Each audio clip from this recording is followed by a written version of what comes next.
Good afternoon. This is Daniel Banton with Info 5050.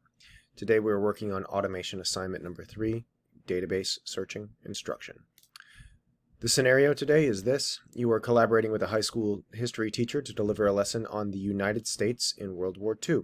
Students have not declared their focus yet, so you will be demonstrating both systems to help them browse for specific topics, and then search for information on a specific topic once they have narrowed it down.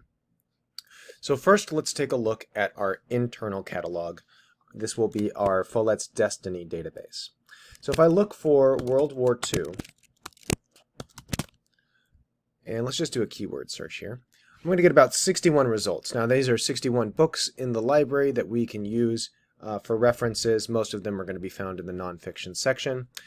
This would be a good place to start for students to kind of narrow down their topics for World War II.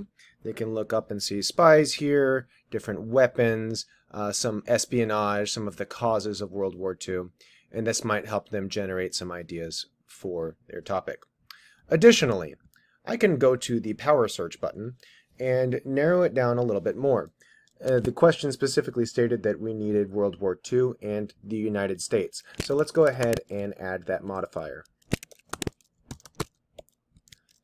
So we're going to use a Boolean modifier, which is going to be and or not are all Boolean modifiers. And this will only find information that contains World War II and the United States. So you'll see that this narrows down our search by just a little bit. So now I've gone from 61 results to 14 results. This will help our students kind of identify what they need to be looking for. Now this is also going to be much more useful when we look at a larger database like EBSCOhost. So let's take a look at a few other things that we can do on this catalog before we do anything else. So we have limiters on these databases as well. We can search our material types and make sure that it's something specific that we're looking for. If we are looking for a computer file or a piece of music or a video, we can change that. Publication year, if we need something from a specific time period. Or of course we can look by circulation type or sublocations in the library. Additionally, let's evaluate EBSCOhost. So this is going to be a much larger database. This is going to capture a ton of World War II history. So let's just start with our initial search, World War II. Here we go, 71,991 results.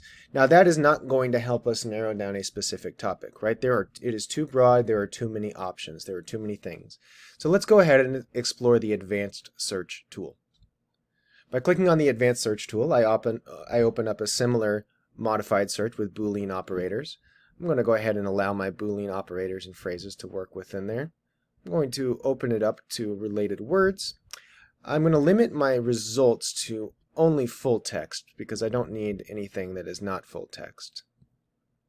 And let's see, let's make sure that we have a PDF of what we are looking for. So I've got World War II, and I'm going to add the United States, going from 71,000 to now 7,000 different options. Now I did put some modifiers on there, so these are only ones that have the full text and that meet the other expectations that I set. Additionally, I want to go ahead and exclude anything that's not in English because we're going to be reading and writing in English, so let's keep it in English. I can set the time period from 1932 to 2023. That way I can accommodate anything else. Now my search pool, my results are still too large. So let's say I'm looking for something specific. For instance, newspaper clippings from the time period when we were searching. Well, I'm going to make that modifier. Double check here. I've got World War II in the United States.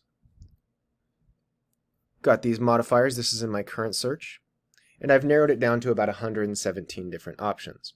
Now within this 117 different options, there is certainly going to be something about concentration camps. The United States famously liberated several concentration camps in Poland and in Germany. So if I were looking for something about the World War II, United States, and let's say I narrowed my concentration to concentration camps,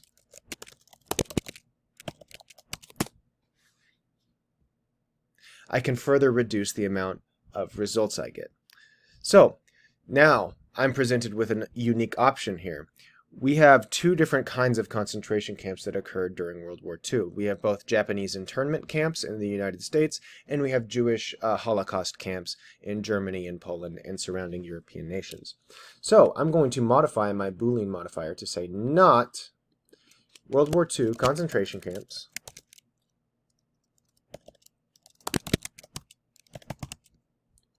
but I am not looking for Japanese internment camps.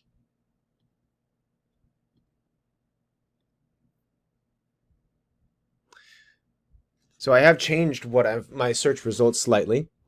Of course, I need to go back and double check that I'm getting only my English results. There we are.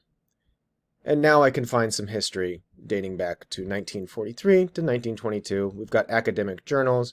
Remember, I specifically was looking for newspapers, so let's narrow that down one more time. And here are 6 results for newspapers ranging from 1940 to 2018. Let's look on former Nazi guard found guilty. So this is obviously a very short report. However, I do have access to the full PDF right here, where I can review the newspaper in its original state. That's all for now. Thank you.